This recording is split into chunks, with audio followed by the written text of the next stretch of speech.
नमस्कार दर्शक बंधु, मु तन्मयी आपणक आज गोटे गल्प परिवेशन करने को जाऊँगी। जे गल्प को संपूर्ण भाव शुणु।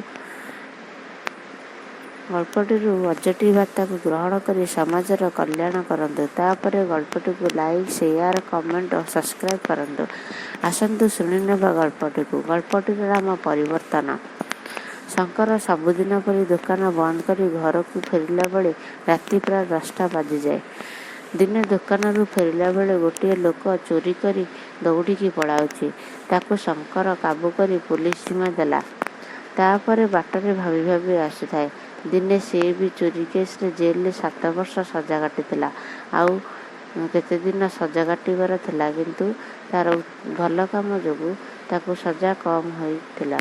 से बा कौन करिवो। पिलामाने जो परिवेश रे बढ़िबे सेमाने सेही परिवेश को नहीं निजर चरित्र गठन करिथांती। शंकरर पूर्वपुरुषरु चोरी काम समस्ते करी निजर भरण पोषण करिथांती। से जानिछि ता जेजेबापा जेजेमा एमिति कि घरर स्त्रीलोक मध्य जेजेमा और माँ मध्य चोरी विद्या शिखाइथिले। शंकर सेतेबेले छोट छुआ, सी बा कौन जानिछि चोरी गोटे धातव्य अपराध, गोटे पाप। बापा जेजे जो रास्ता देखाइले से रास्तार चलला। शंकर मोटे 5मा श्रेणी जाए पाठ पढ़ी। आगकू पढ़िबार इच्छा थिले भी ता पाठरे डोरी बंधा जाइतिला। ता सांग माने पाठ पढ़ी चाकरी करी बा आउ केही भल बिजनेस करी चलुछंदी। किंतु शंकर को अधिका पाठ पढ़ाइबा पई ता बापा मना कले। काले पाठ पढ़िले ठीक भूल अंतर जानीपर से बापा पाठ पढ़ापी मना कले। किंतु शंकर को चोरी करवा भल लगुनथिला।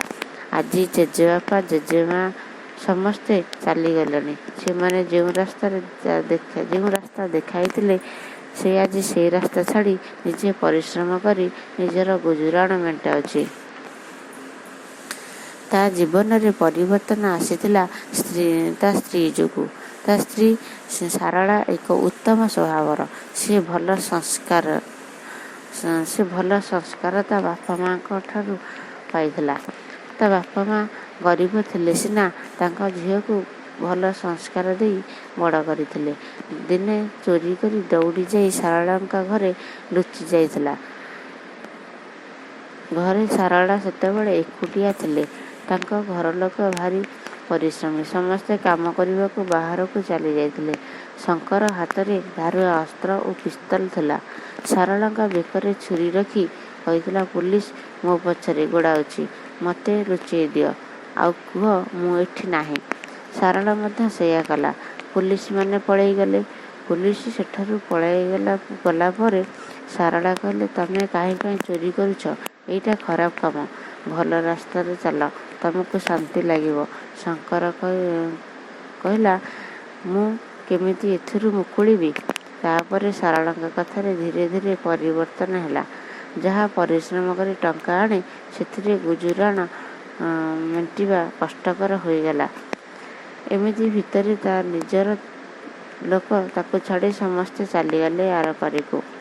सारलांका सह देखा परे से ताको भल पाई बसिथिला। ताको नहीं संसार करियो बोली भाविला। आउ निजर मन कथा सारलांका कहला। सारलांका घरे राजी हेले नहीं। तापरे घरू पळेई आसी शंकर को बाहाले। एहा परे गोटे पुत्र संतान जन्म होला। किंतु आगरू जो चोरी केस सब शंकर ऊपर लागिथिला, सेही केस रे ताको जेल हैला। से जेतेबेले जेल रे थिला तार झीलटे मध्य हैला। सारला बहु कष्ट रे पिलामानंकु पाली थांती। एमिति भितरे कोरोना रोग जोगु सरकार केते कैदी को जो माने भल काम करथिले सेमानंकु छाड़ी देले। जेल रे थिला बेले से जो परिश्रम करथिला सेही पारिश्रमिक किछि टंका मिलिथिला। सेही टंका को से भल काम रे लगेइबो, पिलामानंकु भल मनीष करिवो। निजे सिना अधिका पाठ पढ़िनी, किंतु ता पिलामानंकु अधिका पाठ पढ़ेइबो। से जेल रु मुकुलिबा परे गोटे परिवा दुकानटीए करी इज्जत सह बंचिबाकु चेष्टा कला। ता चेष्टा मध्य सफल हैला। आज सेही कथा तार मने पड़िला चोर को देखिला परे। ରାତ୍ରି ପ୍ରାୟ 10:30 ବାଜିବ ବୋଧେ। କବାଟ ଠକ୍ ଠକ୍ ଶବ୍ଦ ହେଲାରୁ ସ୍ତ୍ରୀ କବାଟ ଫିଟାଇଲେ। ଆଉ ପଚାରିଲେ, କ'ଣ ଆଜି ଏତେ ଡେରି ହେଲା? ଶଙ୍କର ସବୁ କଥା କହିଲା। ଆଉ ସରଳାଙ୍କ ଉପରେ ଅତ୍ୟନ୍ତ ଖୁସି ହୋଇ କହିଲା, ସାରଳା, ତମ କଥାରେ ମୁଁ ସତ୍ ରାସ୍ତାରେ ଚାଲିବାରୁ ଆଜି ଶାନ୍ତି ଟିକିଏ ପାଇପାରୁଛି। ମୋ ପିଲାମାନେ ବଡ଼ ହେଲେ ସମ୍ମାନର ସହିତ ମୁଣ୍ଡ ଟେକି ଚାଲିପାରିବେ। ଆଉ ଗର୍ବର ସହ ଅମକ ଲୋକ ଆମ ବାପା, ଯେ ନିଜେ ପରିଶ୍ରମ କରି ଆମକୁ ଚଳାଉଛନ୍ତି। ମୁଁ ଯେମିତି ଦୁଃଖ ପାଉଥିଲି, ମୋ ବାପାଙ୍କ ନାମ କହିଲେ ଲୋକମାନେ ଟାହି ଟାପରା କରି କହୁଥିଲେ, ଚୋରର ପୁଅ ଚୋର।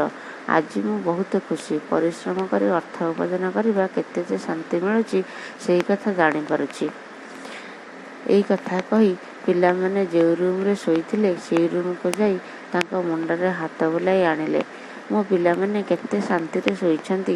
ମୁଁ କିନ୍ତୁ ଏହି ବୟସରେ ଭଲରେ ଶୋଇପାରୁନଥିଲି, କାରଣ ରାତି ହେଲେ ଚୋରି କରିବା ପାଇଁ ବାପା ମା ବାଧ୍ୟ କରନ୍ତି। ଆଜି ମୁଁ ବହୁତ ଖୁସି। ଲକ୍ଷ୍ମୀ ଭଳିଆ ସ୍ତ୍ରୀ ପାଇଛି, ଆଉ ପୁଅ ଝିଅ 2ଟି ସନ୍ତାନ ପାଇଛି। ଆଉ ମୋର କ'ଣ ଦରକାର? ଏତିକି ଭଗବାନଙ୍କୁ ପ୍ରାର୍ଥନା କରୁଛି, ମୋ ସଂସାର ଉପରେ କୃପା ଦୃଷ୍ଟି ଟିକିଏ ରଖିଥାନ୍ତୁ। ଏତିକି ମୋର ଭଗବାନଙ୍କ ପାଖରେ ଗୁହାରି।